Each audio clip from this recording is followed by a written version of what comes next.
बिस्मिल्लाहिर्रहमानिर्रहीम। तुमसे है पाकिस्तान में खुशामदीद। मैं हूँ साजिद हुसैन। मजबूत मुस्तहकम पाकिस्तान पर हम बात करते हैं। कैसे मुल्क व मिल्लत की तामीर और तरक्की में हमने अपना किरदार अदा करना है। मौजूदा सियासी सूरत हाल में क्या सियासतदान कामयाबी की तरफ जा रहे हैं या कि उनकी पॉलिसीज़ की वजह से अवामुन्नास अब उनसे वो कहते हैं बेजार हो गए हैं। वो किस पे यकीन करें। हर जमहूरी हुकूमत आती है अपने आइनी मुद्दे 5 साल के लिए। क्या उन 5 सालों में वो जितने वादे दावे करके आती है वो तमाम चीज़ें डिलीवर कर पाते हैं या नहीं। दूसरी जानिब हमने देखा कि पाकिस्तान की सियासत का एक ये भी अलमिया है कि जो रुकन पार्लियामेंट हैं वो बिक जाते हैं, वो बराए सेल हो जाते हैं, बराए फ़रोख्त हो जाते हैं। डिफरेंट पार्टीज़ में छलांगें लगाई जाती हैं, करोड़ों अरबों की बोलियां लगती हैं। तो ये सिलसिला कब ख़त्म होगा? इसके लिए चाराजोई कानूनी भी की गई और साबिक़ वज़ीर आज़म इमरान खान साहब ने भी अलल ऐलान उन्होंने कहा कि हम ऐसे लोटों को दोबारा पार्टियों में नहीं लेंगे। तो ये सिलसिला भी ख़त्म होना चाहिए। हर पॉलिटिकल पार्टी नौजवानों की बात करती है कि हम नौजवान पार्लियामेंटेरियंस लाएंगे, लेकिन हमने देखा ये है कि ये सिर्फ बातें होती हैं और पार्लियामेंट में हमेशा वही चेहरे आम आदमी को दिखते हैं। दूसरी जानिब हमारी फॉरेन पॉलिसी शुरू से ही बड़ी तजस्सुस का शिकार रही है।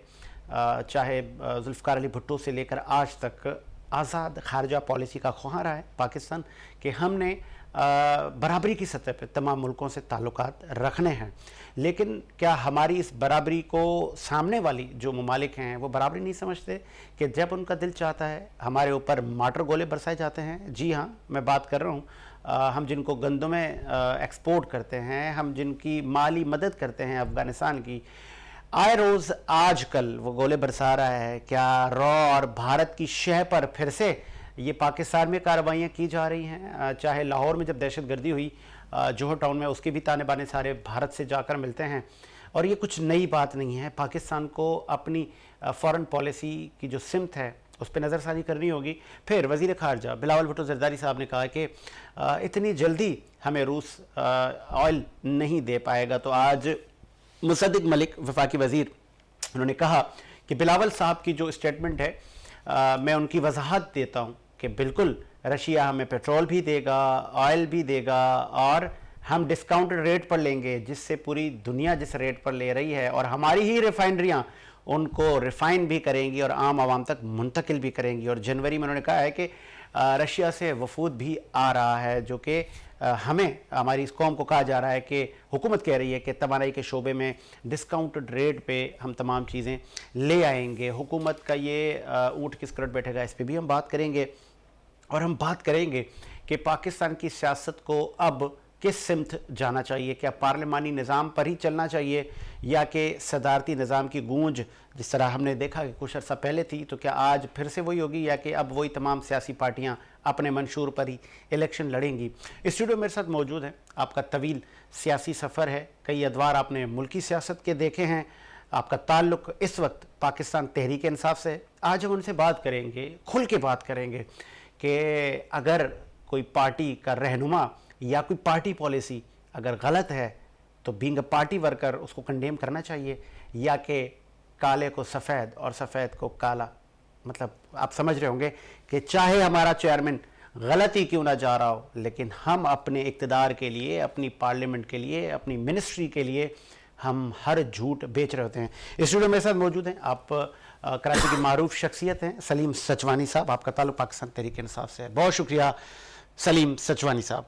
अस्सलाम वालेकुम। सलीम साहब, आज इस वक्त आप पाकिस्तान तहरीक इंसाफ के रहनुमा हैं। पाकिस्तान में सियासत का आगाज़ आपने कब किया और किस पार्टी से किया? सियासत का आगाज़ तो बचपन में से ही कर दिया था। जब हम छोटे छोटे होते थे उस वक्त से ही कर दिया था। भुट्टो साहब की तकारीर सब बच्चों को पसंद आती थी। भुट्टो साहब से इंस्पायर थे इसका मतलब? जी 100%। उनकी बातें, उनकी तकारीर, इनका अंदाज़, उस वक्त हमें बातें तो समझ नहीं आती थी मगर इनका अंदाज़ ऐसा होता था कि सब लड़के और लड़कियां जो हैं वो सब मिल के इनको प्रोग्रामों को, इनकी तकारीर को सुनते थे। समझते न थे मगर इनके अंदाज से इंजॉय करते। तो फिर आपने क्या पाकिस्तान पीपल्स पार्टी भी हमारी इत्तलात के मुताबिक आपने ज्वाइन की, बड़ा वक्त रहे आप पाकिस्तान पीपल्स पार्टी में, ऐसा ही है? जी बिल्कुल, काफ़ी अर्से तक हम पाकिस्तान पीपल्स पार्टी में रहे और काफ़ी अरसे के बाद हमने पीपल्स पार्टी को छोड़ा और पीटीआई ज्वाइन की। आपने छोड़ा या आपको निकाला गया? आप निकाला गया, आप कह सकते हैं, बिल्कुल 100%। आपको निकाला गया? बिल्कुल 100% आप निकाला गया। किसने आपको निकाला? पार्टी लीडरशिप का फैसला था या कि अक्सर हमने देखा है कि हलकों में मुख्तलिफ जेलसीज होती हैं, फंड के मामलात होते हैं, तामीर और तरक्की के मामलात होते हैं? हुए थे। अब मैं आपको खुल के बताता हूँ कि मैं PS 117 था उस वक्त, उसके सदारत का उम्मीदवार था। ठीक है। और मजबूत कैंडिडेट था, 99% जो है ना मेरा हो चुका था। और मुझसे पूछा गया डिस्ट्रिक्ट के तरफ से कि आप क्या करना चाह रहे हो, ये फंड आने वाला है, आप इसमें क्या करोगे? तो मैंने उनको कामों की फहरिस्त दे दी कि भाई फ़लाँ जगह पे काम है, फ़लाँ जगह पे काम है, फ़लाँ पे इसमें सेवरेज का मसला है, वहाँ पे पानी का मसला है, वहाँ पे रोड्स का मसला है। कितने तक का यहाँ पे फंड आ जो रहा एक था? छोटा सी जगह पड़ी हुई है, वहाँ पे हमें एक पार्क बना देना चाहिए ताकि इलाके के लोगों के लिए बेहतरी हो जाए। वो फंड कितने का था? तकरीबन 11.5 करोड़ के करीब का था। ठीक है। तो वो सारे कामों की तफसील शायद उनको पसंद नहीं आई और उन्होंने मुझे इस लायक नहीं समझा कि मैं इन कामों का अहल हूँ। उसके बाद ये काम ही ना हुए। क्या हुआ क्या नहीं हुआ वो मेरे से ज़्यादा बेहतर आप समझते हो। और आपको पार्टी से किक ऑफ किया गया? नहीं, उसके बाद जो है ना वो किक ऑफ नहीं किया गया। उसके बाद जो है ना वो मैंने अपनी बात पे कायम रहा कि भैया ये ज़्यादती हुई है। और उसके बाद में इन्होंने ये ज़्यादती जो है उनको अच्छी लगी तो उन्होंने कहा इसके साथ में एक मज़ीद और ज़्यादती कर लो। तो मैंने टिकट के लिए अप्लाई किया था तो उन्होंने टिकट में जो है ना वो किसी और को दिया। तो फिर मैंने आज़ाद हैसियत से लड़ा। उसी हलके में? जी, आज़ाद कैंडिडेट की हैसियत से लड़े? जी। मतलब फिर आप बागी हो गए जी बिल्कुल। जब आपके साथ नाइंसाफी हुई? नहीं, नाइंसाफी मेरे साथ सिर्फ नहीं हुई, इसके बाद में क्योंकि गौर करने का भी टाइम मिलता है तो कैलकुलेशन हमने की। तो जैसे हम गलत ट्रैक पे जा रहे थे। फिर हमने बोला चले अभी नई खान साहब की हुकूमत आई है, देखें उनका ट्रैक कैसा है। उस वक्त जब हमने देखा खान साहब का ट्रैक अच्छा है, वो सही तरीके से गवर्नमेंट को चला रहे हैं, पाकिस्तान पीपल्स पार्टी का जियाला, भुट्टो साहब का चाहने वाला, बेनजीर साहिबा की सियासत का आशिक सलीम सचवानी अचानक इमरान खान से कैसे इंस्पायर हुआ? सर इनकी पॉलिसीज देखें ना आप इनकी पॉलिसीज से करतारपुर राहदारी वो तरह बेनजीर भुट्टो का ख्वाब था कि वो खोले, नहीं खोल सकी। इन्होंने हिम्मत की और उसको खोला। 12 करोड़ सिख जो इंडिया के अंदर मुसलमानों के दुश्मन थे वो आज मुसलमानों के हक के लिए खड़े होते हैं और बात करते हैं वही उसी इंडिया के अंदर में। तो इसके अलावा जो है आप देखें कि कितने अच्छे तरीके से इन्होंने कोरोना को जो है इन्होंने टैकल किया। इससे पहले जो है नहीं, इस वक्त तो आप पीटीआई में आ चुके थे ना। मेरा कहने का मकसद ये है कि इतनी बड़ी आपकी एक लेगेसी थी पाकिस्तान पीपल्स पार्टी के साथ, फिर इमरान खान की कौन सी ऐसी अदा थी कि उसने आपको इंस्पायर किया या कि आपको लगा कि 2018 में इक्तिदार मिल जाएगा, चले जी बस इधर ही इसी ट्रैक पे चले जाएं जैसे करते हैं अक्सर सियासतदान आप लोग? सर इक्तिदार मिलने के अब ये कह लें, आप कह सकते हैं, इसमें अब मैं आपको इनकार नहीं करूँगा। इक्तिदार मिलने के बाद जब है वो मुझसे मैंने पीटीआई में शमूलियत के लिए बात की थी मेरे एक जानने वाले से, वो उनसे मेरी दोस्ती थी। वो उससे पहले ही मुझे कहते थे कि तुम पीटीआई में आ जाओ और मैं इनको कहता था तुम पीपल्स पार्टी में आ जाओ। नासिर मेमन नाम था उनका। तो उन्होंने जो है ना वो उनसे मैंने कहा कि भाई अब मैं पीटीआई में आ जाता हूँ और इलाके की बेहतरी के लिए हम मिल के कुछ करें। तो उससे कहा बात की अपने आगे क़यादत से, तो उन्होंने कहा यार अब ये बहुत आना जाना है, ये है वो है, अब इस वक्त जो है ना वो मुनासिब नहीं है। तो मैंने कहा ठीक है कोई मसला नहीं है, बाकी पॉलिसीज़ की जो इनकी हिमायत है वो हमने शुरू कर दी थी और इससे कोई फ़र्क नहीं पड़ता कि मेरे को पीटीआई में इन करें या ना करें। तो मैंने कहा मैं खान साहब के साथ हूँ क्योंकि इनकी पॉलिसीज़ जो है मुल्क के मफाद में है। तो उसके बाद जब मौलाना फजल रहमान का धरना आया, जब कह रहे थे गवर्नमेंट आज जा रही है, गवर्नमेंट कल जा रही है, तब मैंने जो है ना वो बात की। मैंने कहा अब मौका ऐसा ही है, अब तो तुम्हारी गवर्नमेंट जाने वाली है, हो सकता है कल जाए परसों जाए, अब तो हर जगह पे यही ढोल चल रहा है। तो इसने कहा ठीक है हाँ अब मैं बात करता हूँ। उन्होंने बात की और मैं पीटीआई में इन हुआ। इसमें हम फिरदौस शमीम नकवी साहब थे और उनके ज़रिए जो है ना इंसाफ हाउस में हमने शमूलियत ली। पीटीआई में आने के बाद हमने देखा कि जब आपकी हुकूमत बनी तो साबिक वज़ीर आज़म इमरान खान साहब ने आपके एमएनएस को करोड़ों में फ़ंड दिए। गालबन आप जिस हलके में सियासत कर रहे हैं उस हलके में भी फ़ंड आए होंगे। क्या वो फ़ंड इलाकों में लगे या कि खुर्द बुर्द की नज़र हो गए? सर फंड इलाकों में लगे और बाकी जो 2 नंबर का सिस्टम है वो क्या है क्या नहीं है, किसने क्या किया क्या नहीं किया, वो अल्लाह बेहतर जानता है। नहीं, मैं सलीम सचवानी से पूछ रहा हूँ, वो पीटीआई के रहनुमा हैं, क्या वो फंड लगे आपका? मैंने काम बिल्कुल 100% फंड लगते हुए देखा है, मैंने काम होते हुए देखा है और कोरोना के अंदर भी काम हुए हैं और कोरोना के बाद भी काम हुए हैं और करोड़ों रुपए का काम हुआ है, कोई इसमें तो कोई मुगालता आ रही नहीं है। मतलब आपके यूँ समझ लें कि इलाकों के अंदर, कराची के अंदर इलाकों में जो काम हुए वो पीटीआई के ही फंड से हुए हैं, बाकी और किसी फंड से काम नहीं होते हुए नजर आए।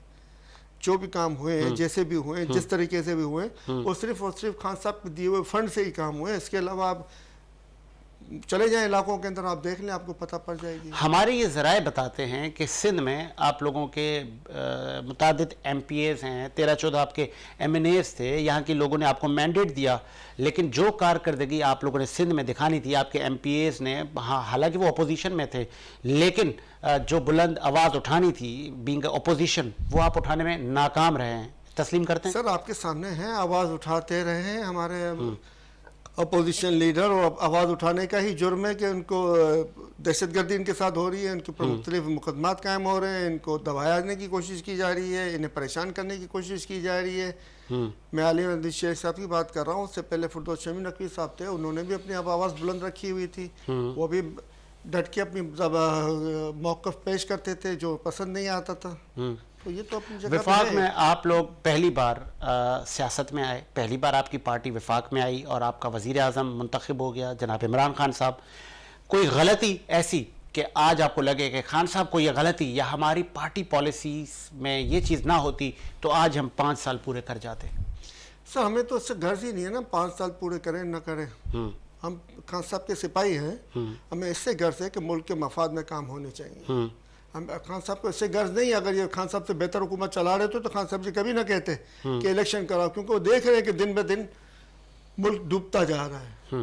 वो वरना आपको पता है इंसान को अपनी जान कीमती होती है, इंसान को अपनी जान प्यारी होती है, मगर वो अल्लाह अकबर के साथ में जो है ना वो खड़े हुए हैं, अल्लाह के ऊपर पक्का यकीन के साथ खड़े हुए और डट के खड़े हैं और अपनी जान की परवाह किए बिगड़ खड़े हुए, इसलिए कि मुल्क डूबने से बचा सके। पाकिस्तान तहरीक इंसाफ में ऐसे लोग जो कि आप समझते हैं कि ये नहीं होने चाहिए थे, इनसे पाकिस्तान तहरीक इंसाफ को नुकसान हुआ?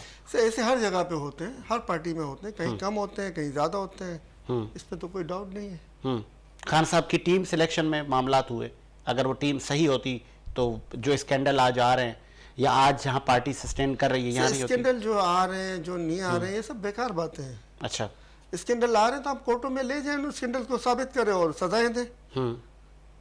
हम नहीं कहेंगे कि नेब कवानीन में तरमीम करो या कवानीन में तब्दील करो, हमारे लोग नहीं कहेंगे कि हमें एनआरओ दिलवाओ, हमारे कवानीन में तब्दीली करो, हमें एनआरओ दिलवाओ, हमारे लोग ये मुतालबा नहीं करेंगे। इस वक्त भी वो आपके ही मेंबर नेशनल असेंबली हैं, आपके ही MNA हैं, उनका नाम है नूर आलम खान और पब्लिक अकाउंट्स कमेटी के वो चेयरमैन हैं। कल एक निजी TV शो में कलाम पाक लेकर आए, नबी करीम सल्लल्लाहु अलैहि वसल्लम को आखिरी नबी मानकर उन्होंने कसम भी खाई कि ना मैंने ज़मीर बेचा, ना मैंने किसी से कोई एक पैसा लिया, क्योंकि आप लोगों ने इल्ज़ाम लगाया था कि उन्होंने पैसा लिया। वो सही कह रहे हैं, उन्होंने ज़मीर नहीं बेचा, क्योंकि होता तो बेचते ना। अच्छा, सिंध हाउस में बैठे हुए क्या कर रहे थे वो? पैसे नहीं लिए तो डॉलर लिए, डॉलर नहीं है तो प्रॉपर्टी ली, कुछ तो लिया ना सिंध हाउस में, वरना छुपने की क्या जरूरत थी इनको? अगर ये चोर नहीं होते, अगर ये बेईमान नहीं होते तो बेईमान और चोर को छुपने की जरूरत होती है, किसी साफ और जायज बंदे को छुपने की कोई जरूरत नहीं होती। सिंध हाउस में छुप के बैठे हुए थे, ये इनकी साबित करता है कि ये चोर थे। मतलब ये जो इतनी बड़ी उन्होंने कसम खाई, सर अल्लाह बेहतर जानता है कि इनकी कसम इन्होंने किस वे में खाई है, बाकी अल्फाज को गुडबुल न करे और अल्लाह ताला को जो इस तरह की बातें करें, मैंने तो इस गिलास को पकड़ने की कसम खाई, अंदर के पानी को थोड़ी पीने की कसम खाई थी। इस तरह की जो बातें होती है ना, ये बातें ना होनी चाहिए और इस तरह की कस्में न खानी चाहिए। कस्में ज्यादातर वही लोग खाते हैं जो झूठ बोलते हैं। आजकल हमारे माशरे में तो यही रिवाज चला हुआ, जो सबसे ज्यादा कस्में खाता है वो सबसे ज्यादा झूठा होता है। चलें आगे भी बात करते हैं जी मौजूदा सियासी सूरत हाल पे। सलीम सचवानी साहब हमारे साथ स्टूडियो में मौजूद हैं, प्रोड्यूसर साहब मुझे ब्रेक का कह रहे हैं, लेकिन ब्रेक लेते हैं, ब्रेक के बाद हाजिर होते हैं।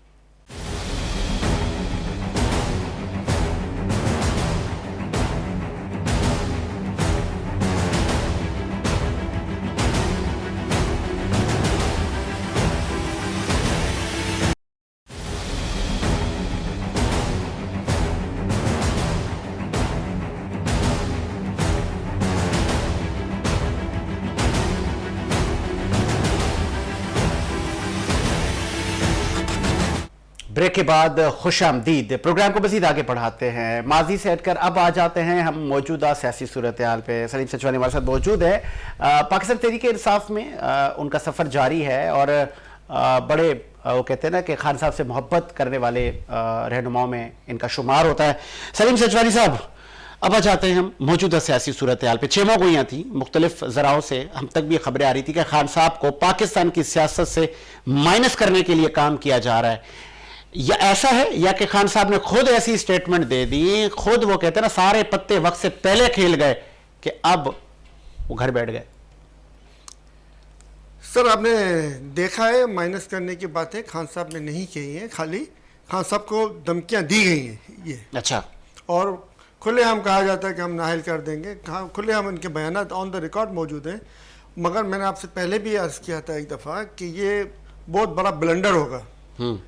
इस तरह की हरकत करने की कोशिश की गई तो ये बहुत बड़ा ब्लंडर होगा। ये उसी तरह की हरकत होगी जैसे मोहतरमा फातिमा जिन्ना को ज़बरदस्ती हरवाया गया था। ये इसी तरह की बात होगी जैसे मुल्क को 2 लाख किया गया था। ये इसी तरह की बात होगी। खान साहब को आप इतना मतलब सीरियस नोट पर आप ये कह रहे हैं कि इतना बड़ा नुकसान हो जाएगा इस मुल्क का? सर, नुकसान तो बहुत बड़ा हो चुका है। अच्छा। नुकसान तो बहुत बड़ा ये 7.5-8 महीने के अंदर हो चुका है। मुल्क जो है डिफ़ॉल्ट के करीब पहुंच गया, जो पाकिस्तान के 70 साल तारीख के अंदर कभी ऐसा नहीं हुआ था कि मुल्क इस तरीके से डिफ़ॉल्ट के नज़दीक जाए। अगरचे 2018 के इलेक्शन के टाइम भी मुल्क डिफ़ॉल्ट, अगर आप नाराज ना हो, अगर आप नाराज ना हो, 2018 के इलेक्शन में भी मुल्क को डिफ़ॉल्ट के नज़दीक था, मगर इतना नज़दीक नहीं पहुंच गया था जितना नज़दीक इन्होंने आज पहुंचा दिया। पीटीआई के आप लोग काफ़ी हद तक जितने निकाल दिया था। पीटीआई के आप लोग रहनुमा हैं, आप लोगों में बर्दाश्त कम है। आपने कहा मुल्क 2 लाख भी हो सकता है। तो मैंने ये तो नहीं कहा 2 लाख हो सकता है। मैंने ये नहीं कहा, मतलब इतना बड़ा लॉस। आपने मेरी बात पूरी नहीं होनी चाहिए, आपने बीच में से काट ली मेरी बात, कंप्लीट करें। तो आपकी समझ में नहीं आई मैं क्या कहना चाह रहा हूँ।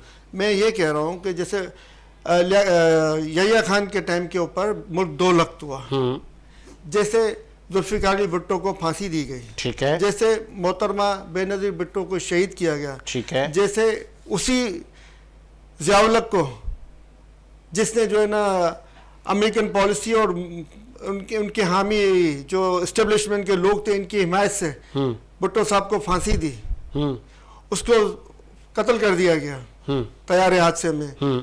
आसिफ जुंजुआ हमारे आर्मी चीफ जो सही पॉलिसी पे ले जा रहे थे मुल्क को, ठीक है, जिन्होंने BMW नवाज शरीफ से लेने से इनकार कर दिया था, इनको कत्ल कर दिया गया, शहीद कर दिया गया।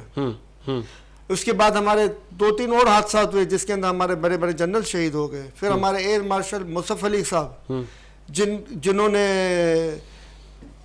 हालांकि काम तो था नवाज शरीफ गवर्नमेंट का कि वो जवाब देती, मगर अमेरिका को जवाब नवाज शरीफ गवर्नमेंट नहीं दिया। उन्होंने कहा ये बज़िद है, उन्होंने इसके ऊपर डाला मुसफ़ अली साहब के एयर मार्शल के ऊपर कि वो नहीं मान रहा, हम तो तैयार है कि पाकिस्तान को जो है ना तैयारे न मिले। JF थंडर और ये तैयारे जो पाकिस्तान चाइना से मिल के बना रहा है, वो तो नवाज शरीफ साहब हम तो तैयार है कि पाकिस्तान न बनाए, ये नहीं मान रहा है। और तैयारे हादसे के में उसको भी शहीद करवाया गया। उसके बाद 1-2 और हादसा भी हुए। फिर करंट हादसा हमारा लेफ्टिनेंट जनरल सरफराज अली के साथ पेश आया बलोचिस्तान में, उसकी भी तहकीकात मंजर आम पर नहीं, वो भी दबा दिया गया।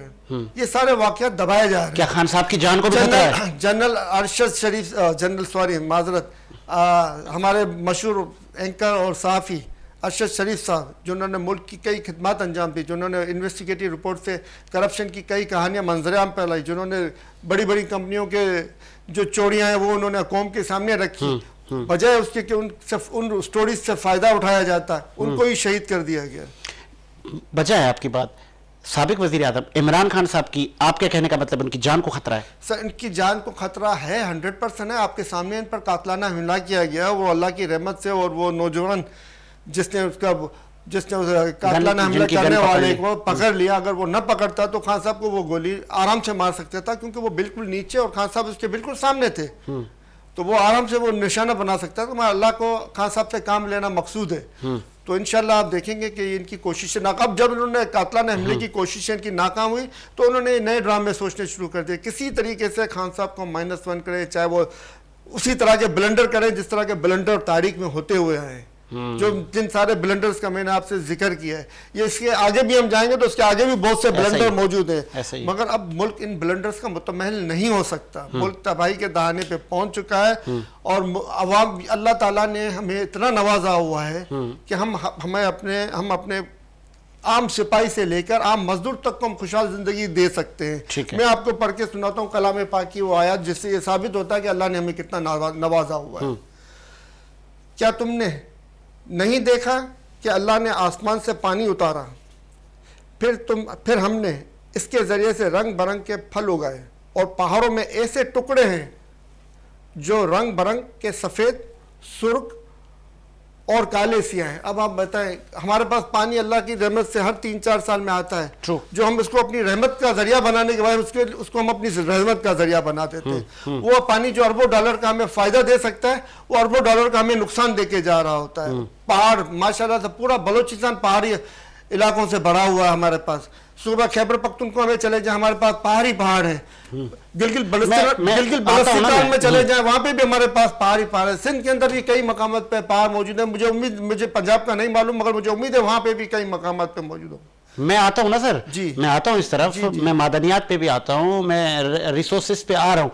मुझे ये बताइए, आप कहते हैं, आपके रहनुमा कहते हैं खान साहब नहीं तो कुछ भी नहीं, खान साहब वजीर आजम तो फिर सब ठीक है। पाकिस्तान की सियासी तारीख में साबिक वजीर आजम इमरान खान साहब पहले वजीर आजम बन गए कि जिनको तहरीक अदम एतमाद से निकाल के बाहर फेंका गया। ऐसा ही है सब। किस तरीके से? ये सब आईनी ऑप्शन से, आईनी ऑप्शन ये थे कि मेंबरान कौमी असम्बली को जो कि आप सिंध हाउस में जमा करें और तो वहाँ पे बिक गए आपके लोग, आपसे गद्दार हो गए, बिक गए, या ये कहे कि आपकी पॉलिसी से, बहुत शुक्रिया, आपकी पॉलिसी से आपका बहुत बहुत शुक्रिया कि आपने कहा कि वो क्यों बिक गए। ये तो आप उनसे पूछें क्या वो क्यों बिके। वो तो कस्में खाएंगे कि हम नहीं बिके, मगर ये हकीकत है, सबके सामने कौम सारी जानती है कि वो बिके, और उसमें कोई शक की गुंजाइश ही नहीं है। तो ये आपके लोग ही बराए फरोख्त क्यों होते हैं? बाकी पार्टियों के निजाम जो है ना वो तब्दील होना चाहिए। अच्छा। ये खरीदो फरोख्त का सिस्टम इस मुल्क को तबाह कर रहा है। ये जो है ना बदमाशी और गुंडागर्दी का जो सिस्टम लगा, हमें कुछ तो बहुत अच्छी बात आप कर रहे हैं। तो फिर जहांगीर तरीन के जहाजों पे क्यों घुमा करते थे आपके वजीर आजम? जहांगीर तरीन के जहाज पे क्यों घुमा करते थे? जहांगीर तरीन के अगर आपके पास जाती जहाज है, मैं आपका दोस्त हूँ और आपके जहाज में बैठता हूँ और जाता हूँ कहीं पे, आप मुझे ये फैसिलिटी देते हैं, तो कोई हर्ज तो नहीं है इसमें मेरे ख्याल से। उस वक्त वो थे दोस्त थे, उसमें सारे एमपीएस भर के लाया करते थे वो। सर वो एमपीएस अगर आए थे तो वो सारे आजाद आए थे। अच्छा। अगर वो गए थे और एमपीएस से बात की तो वो सारे आजाद, मतलब उनको जहांगीर तरीन खरीद के नहीं लाए थे। पार्टी का कोई पीएमएल नून का किसी का नहीं था। उन्होंने जाके सारे एमपीएस जितने भी गए थे, जिनसे भी मुलाकात की थी, वो सारे आजाद एमपीएस थे, जिनसे उन्होंने मिले और उनको पीटीआई के लिए काम करने की दावत दी। चले सलमान शहबाज आ गए, पॉलिसियां उनको बताएं कि किस तरीके से सलमान शहबाज वतन वापस आ गए। आते ही उन्होंने कहा कि खान साहब की साहबजादी टेरियन उन्होंने छुपाई है कागजात में, कहीं शो नहीं की, उनकी बेटी भी है। तस्लीम करते हैं? सर देखें, आप सोचें, अब ये अगर सोशल मीडिया पे कई सियासतदानों की बेटियों की तस्वीर मौजूद हैं, तो क्या सबकी तस्वीर का नाम ले लेके हम बोलना शुरू कर दें? वजह का तो इस तरह की बातें पर्सनलाइज ना करें। अपनी करप्शन को छुपाने के लिए दूसरे मौजूदात पे ये लोग डाल के कौम को गुमराह करने की जो कोशिश कर रहे हैं, वो उसमें कामयाब नहीं होंगे अल्लाह की रहमत से। तो फिर उस चीज को भी आप आज गलत कहेंगे। नहीं रहा आज सलीम सचमानी इस चीज को गलत कहेगा सोशल मीडिया कि जब आपका वजीर आजम कहता था कि मरियम की ऐसी निकाल दो, फलाने की ये कर दो, जरदारी मेरी बंदूक की नोक पर है, तो वो तब सही करता था। क्या निकाल दो? ये पर्सनल अटैक नहीं थे? नहीं, क्या निकाल दो? इनके ऐसी उतार दो, इनका बेड हटा दो। सर एक चीज क्लियर है, जेल के अंदर अगर ये फैसिलिटी नवाज शरीफ को या मरियम नवाज को मिलती है तो बाकी कैदियों ने क्या जुर्म किया है? वो तो उनसे बहुत छोटे मुजरिम है, वो तो बहुत बेचारे मामूली मुजरिम, उनको भी ये फैसिलिटी दी जाए या उनसे भी ले ली जाए। इंसाफ की बात है, इंसाफ होना चाहिए, और इंसाफ की बात की खान साहब, इसने कोई गलत बात तो की नहीं।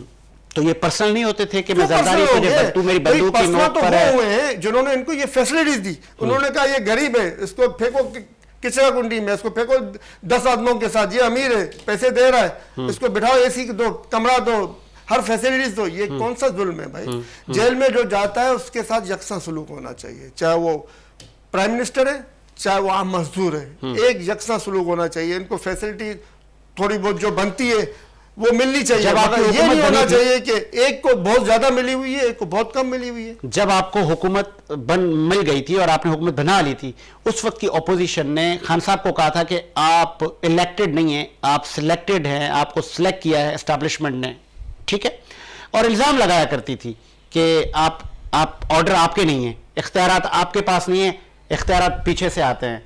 फिर आज वही आपके वज़ीर आज़म इमरान खान साहब हमारे लिए बड़ी काबिल इज़्ज़त हैं, वो कह रहे हैं कि जी मेरे पास वाकई इख्तियारात नहीं थे। तो जब इख्तियारात नहीं थे तो फिर कौम का वक्त ज़ाया क्यों किया? सर कौम की बेहतरी के लिए इन्होंने देखे इख्तियारात कमी होने के बावजूद मुल्क जब ये आए थे तब $9 अरब का रिजर्व फंड था, 5-6 महीने में किस्तें देनी थी, मुल्क तबाही के दाने पे खड़ा हुआ था। अगर वो इस तरीके से वो उस वक्त ये बात ले आते कि भाई मैं बात नहीं मानता हूँ, या इसी टाइम पे उसी वक्त ये गर्मा गर्मियाँ शुरू हो जाती तो आज मुल्क जो है वो पीछे हो चुका। अच्छा, ऐसा क्यों है कि खान साहब कहते हैं कि फैसल वार्डो को लेना भी मेरी गलती थी, बाजवा साहब पे एतमाद करना मेरी गलती थी, जहांगीर तरीन पे एतमाद करना मेरी, इतनी गलतियां लीडर करता है? सर ये बहुत बड़ी बात है और मैं सलाम पेश करता हूँ खान साहब को कि अपनी गलतियां बयान करते हैं। ये हिम्मत चाहिए गलतियां बयान करने के लिए, जरूरत चाहिए होती गलतियां बयान करने के लिए। और जो नुकसान होता है उन गलतियों के बाद, सर गलतियों का कौन सी गलती है जिसके नुकसान नहीं होते? हर मगर इंसान को अपनी गलती माननी चाहिए और गलतियों से सबक लेके आगे बढ़ना चाहिए। वो इंसान ही नहीं जो कहे कि मैं तो गलतियां करता ही नहीं हूँ, वो इंसान ही नहीं है। उसको अपने इंसान फिर एक और गलती खान साहब करेंगे। कुछ दिन पहले कहा था कि असेंबलियां तहलील, अब बोलेंगे नहीं कर रहा, बस गलती हो गई थी वो। नहीं, असेंबलियां तो इंशाल्लाह अल्लाह की रहमत से तहलील होंगी। अगर परवेज इलाही साहब ने कुछ गड़बड़ की तो भी इस्तीफे आएंगे और इलेक्शन होंगे। तो असेंबलियां तहलील करके आप इस कौम का भला कर रहे हैं या बुरा कर रहे हैं? इस कौम का भला हो रहा है। कैसे? क्योंकि जल्द इलेक्शन, मुल्क इस चीज का मुतहम्मिल है। इलेक्शन इस कौम की जरूरत है। वरना आप देखें जो लुटेरे 45% इंटरनेशनल मार्केट के अंदर पेट्रोलियम के प्राइसेस गिरने के बावजूद कौम को रिलीफ दे रहे हैं 10 रुपए का, और जो बढ़ाया वो तकरीबन डबल कर दिया इन्होंने। 10 रुपए का रिलीफ दे रहे हैं, 45% का फायदा मिलने के बावजूद सिर्फ और सिर्फ 10 रुपए का रिलीफ दे रहे हैं, और बहुत पहले से ऐलान करके बड़े फख्र किया कि हम पेट्रोलियम के दाम गिरा रहे हैं, जैसे कौम को बहुत बड़ा तोहफा। अगर आप असेंबलियां तहलील करेंगे, मुल्क में मजीद अनसर्टेनिटी होगी, मजीद मुल्क बहरान में जाएगा, तो कल ये कौम आपका गिरबान ना पकड़े।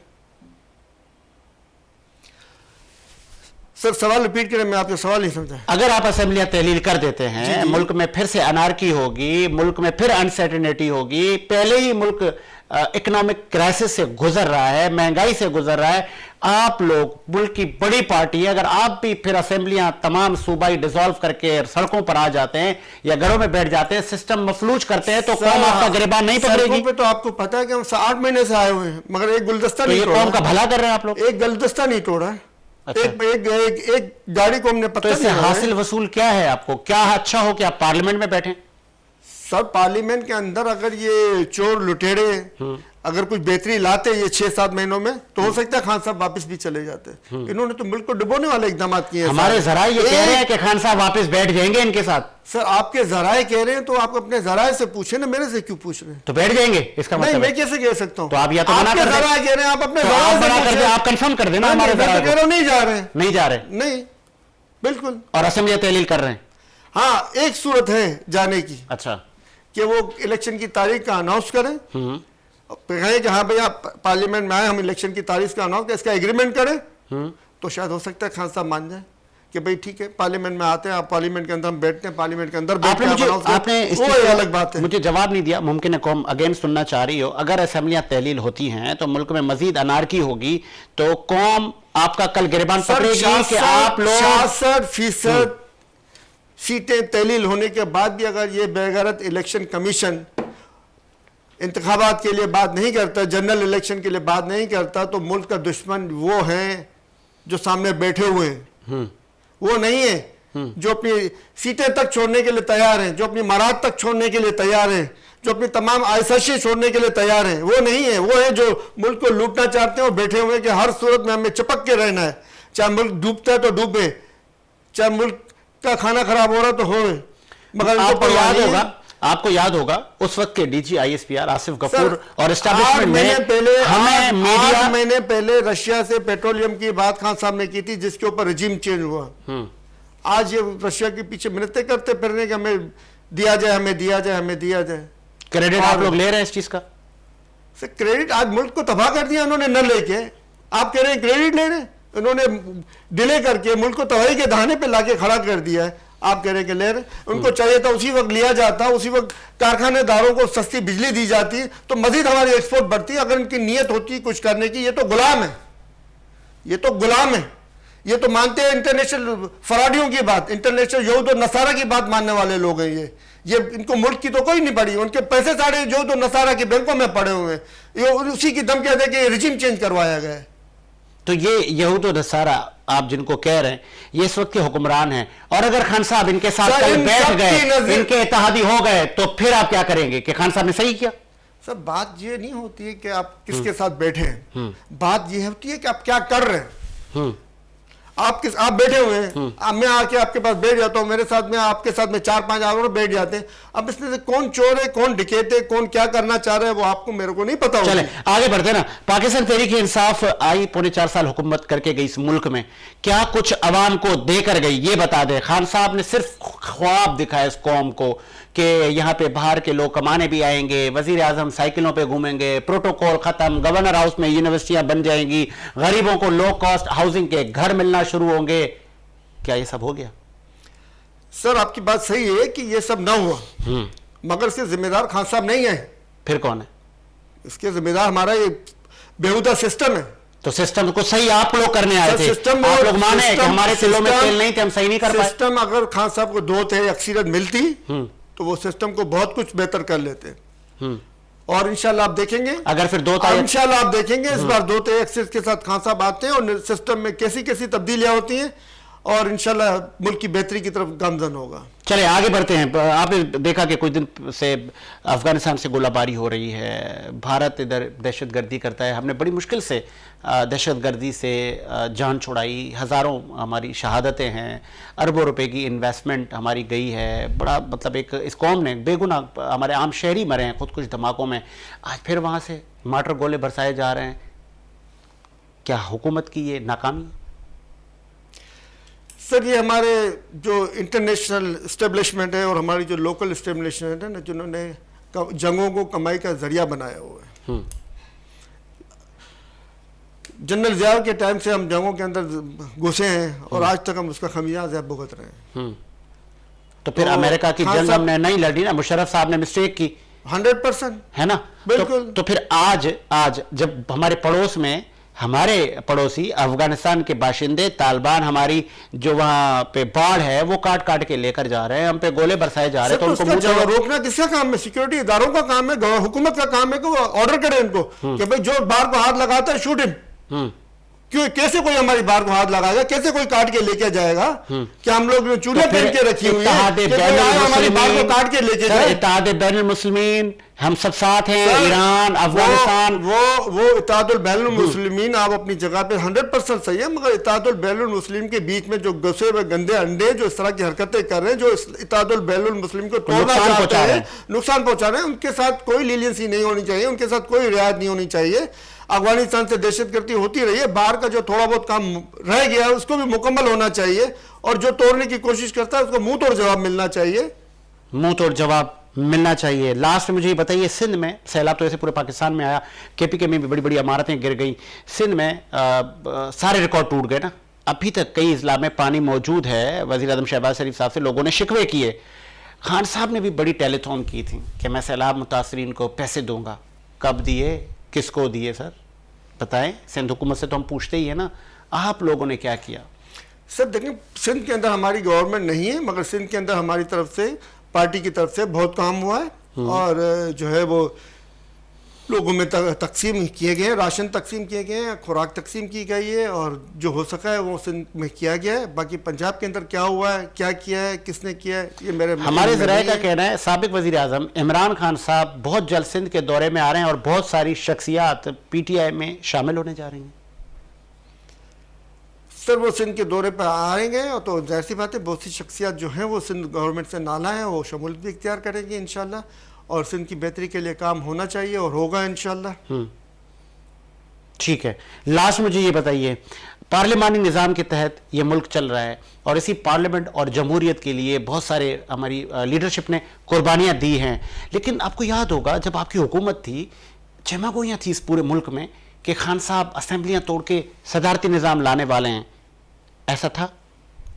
सर ये मेरे इल्म में नहीं है, मगर मेरी ख्वाहिश हमेशा से रही है कि पाकिस्तान में आपकी पूरी पार्टी की, मैं अपनी ज़ात की बात कर रहा हूँ सर, मेरी पार्टी में बहुत से लोग होंगे जिनकी ये ख्वाहिश होगी कि मुल्क में सदारती निज़ाम होना चाहिए, एक पावरफुल सदर होना चाहिए जो हर तरह के अपने मुल्क के मफाद में फैसले कर सके, और अगर कहीं पे वो कोई मिस्टेक करता है, कोई गलती करता है, तो उसके लिए पूछने का भी इंतज़ाम होना चाहिए। ऐसा ना होना चाहिए कि वो कोई इसको पूछ भी ना सके। और वही सदर जिस तरह साबिक वज़ीर आज़म ने बेतहाशा गलती की है इमरान खान ने, और आप उन गलतियों को सल्यूट कर रहे थे, अगर वो सदर कोई इतना बड़ा बकौल आपके कोई बड़ा मिस्टेक, कोई भंड मार देता है, ब्लंडर कर देता है, तो फिर क्या होगा इस कौम का? जो इन्होंने अपने गलतियां गिनवाई थी, कोई इतनी बड़ी गलतियां नहीं थी कि मुल्क को नुकसान पहुंचता। आप एक गलती बता दे मेरे को, इससे मुल्क को नुकसान पहुंचा है। हुकूमत ये कह रही है कि आप लोगों ने IMF के साथ भारी मुआहदे किए जिनका खमियाजा हमें भुगतना पड़ रहा है। सर वो मुआहदे सामने लाए ना, खाली बातें न करें। मतलब हुकूमत झूठ बोल रही है? झूठ बोल रही है, 100% झूठ बोल रही है। अगर इतना ही है भाई सर, तोशाखाना से आप लोगों ने घड़ियां भी नहीं चुराई, ये भी हुकूमत झूठ बोल रही है।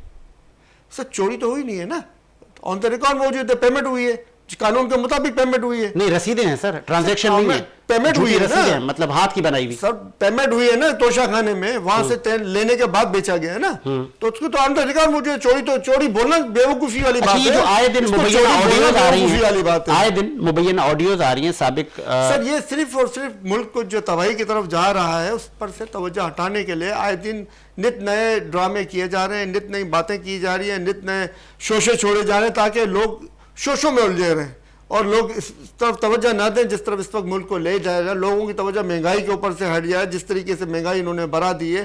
पेट्रोलियम की 45% कीमतें गिरने के बावजूद आज क्यों मीडिया चुप है? वो पहले तो माइक ले लेके बाजारों में घूम रहा था, आज क्यों नहीं जा रहा है ये मीडिया? क्यों उनके मुंह पे ताले लगे हुए हैं? बात कर रहा है मीडिया सर, महंगाई बिल्कुल कहाँ कर रहा है? सोशल मीडिया पर तो नजर आ रही है। आप गए माइक लेके, चले मेरे साथ में, मैं आपको बताता हूँ, आप चले मेरे साथ में, मैं चलता हूँ आपके साथ में सर, माइक लेके चले, बात करें लोगों से, लोगों का क्या हाल है मालूम पड़ेगी। सिर्फ और सिर्फ लोगों के मसाइल की तवज्जो हटाने के लिए ये छोटी छोटी बातें लेके आ रहे हैं, घड़ी 3 खरब आते के साथ में नवाज शरीफ ने 2013 में बिगैर ऑडिट के कंपनियों को दे दिए, IPPs की, किसी ने नहीं पूछा। 6 अरब के और तहफ़ हुकूमत ले आई है कि जो कि तोशाखाने में डिक्लेयर ही नहीं किया गया है, बाहर कारोबार हो गया, लेन देन हो गई।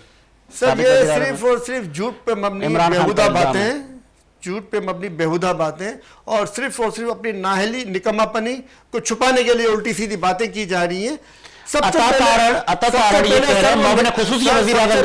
खान साहब आपने कहा मेरी घड़ी मेरी मर्जी, आप OLX नहीं हो, आप एक वजीर आजम थे इस मुल्क के, कैसे आपने ये किया कि कारोबार कर दिया, जगह सही हुई मुल्क की?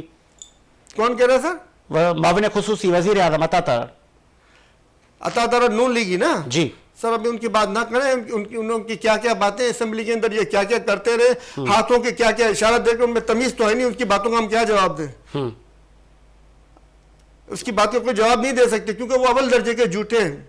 लास्ट में मुझे ये बताइएगा, पाकिस्तान तहरीक इंसाफ से ताल्लुक रखने वाले जो शख्सियात मौजूद है, क्योंकि जो चला जाता है तो वो आप उसको गद्दार कर देते हैं, जो आपके साथ खड़ा है तो वो हाजी भी है, वो आब जमदम से धुलावा भी है, वो हाजी नमाजी परहेजगार है, तो कोई आपकी नज़र में ऐसे लोग PTI में, यार इन लोगों ने नुकसान दे दिया पार्टी को? ये जो आप बात कर रहे हैं ना कि लोग जो हमारे को छोड़ के चले गए, तो सर ये हर पार्टियों में होता है। कुछ लोग छोड़ के चले जाते हैं, कुछ अपने मफादात के लिए आते हैं, उनको अपने मफादात, आज भी कुछ ऐसे लोग मफादात नहीं मिलते हैं जो तो वो चले जाते हैं। आज भी कुछ ऐसे लोग हैं जो कि चाह रहे हैं कि खान साहब किसी तरह नाअहल हों और हम इक़्तिदार पे बैठ जाए, पार्टी की चेयरपर्सन की सीट पर, चेयरमैन की सीट पर। मेरे ख्याल से हमारी पार्टी में कोई भी ऐसा शख्स नहीं है जो अहमकों की जन्नत में रहता हो। PTI में कोई भी ऐसा शख्स नहीं है जो अहमकों की जन्नत में रहता हो कि खान साहब के खिलाफ जाने की कोशिश करे या खान साहब के खिलाफ जाने की हिम्मत करे। अगर अल्लाह ना करे, हमारी नेक ख्वाहिशात आपके साथ हैं, खान साहब को तोशाखाना पे फॉरेन फंडिंग में नाअहल कर दिया जाता है और आगे 2023 वाले इलेक्शन के लिए वो अहल नहीं होते इलेक्शन, जिस तरह साबिक वज़ीर आज़म नवाज शरीफ साहब के साथ हुआ, तो फिर पार्टी की चेयरमैनशिप कौन संभालेगा? सब पहली बात तो ये कि मैंने आपको सारी तफसील गिनवा दी कि नाअहल किस सूरत में हो सकते हैं। नाअहल होने का कोई गुंजाइश नहीं, क्योंकि आज इतना बड़ा ब्लंडर हो नहीं सकता है, इतना बड़ा ब्लंडर हो नहीं सकता कि नाअहल प्राइम मिनिस्टर बैठा हो और वो अहल को नाअहल कर दे। चले, आप मुतमईन हैं? और अगर खान साहब जो है वो माशाल्लाह से उनको पता है सबसे ज़्यादा बेहतर फैसले करने वाले हैं, कौम के लीडर हैं, जो वो फैसला करेंगे वो पूरी कौम को कबूल होगा। कराची में और हैदराबाद में बल्दियाती इलेक्शन की 15 जनवरी डेट इलेक्शन कमीशन ने दी थी, आज उसका सिक्योरिटी मैप भी मुरतब दिया गया है। 38,000 कराची में पुलिस एहलकार नौकरी देंगे, ड्यूटी देंगे, सिक्योरिटी के फराद अंजाम देंगे, 24,000 एहलकार हैदराबाद में। इसका मतलब ये इलेक्शन होते हुए नजर आ रहे हैं। क्या ये हैदराबाद और कराची की आवाम आपको वोट देगी? सर, नजर तो पहले भी 4 दफा होते हुए आ रहे थे कि इलेक्शन होंगे, मगर नहीं हुए। और अगर होंगे तो 100% जो है वो पीटीआई विन करेगी इस शहर को, और अल्लाह की रहमत से न सिर्फ विन करेगी बल्कि इस शहर की बेहतरी के लिए काम भी करेगी। और अगर खुदा न ख्वास्ता इदारे कोई आर्गूमेंट दे देते हैं, कोई एक्सक्यूज दे देते हैं कि फिर इलेक्शन हम मुलतवी करते हैं, तो पीटीआई क्या करेगी? जो करती हुई आई है, एहतजाज करेगी और मुतालबा करेगी कि इलेक्शन कराए जाए। कौम का हक है, आवाम का हक है, आवाम को उसका हक दिया जाए। ये थे जी सलीम सचवानी साहब हमारे साथ मौजूद थे, और कोशिश ये थी कि मुख्तलिफ उमूर पर उनसे बात की जाए और हमने कोशिश की कि हर पहलू का जायज़ा लिया जाए। इसी उम्मीद के साथ कि मेरा मुल्क शाद व आबाद रहे। मुझे साजिद हुसैन को इजाज़त दीजिए। मुलाकात होगी नए प्रोग्राम के साथ। अल्लाह हाफ़िज़।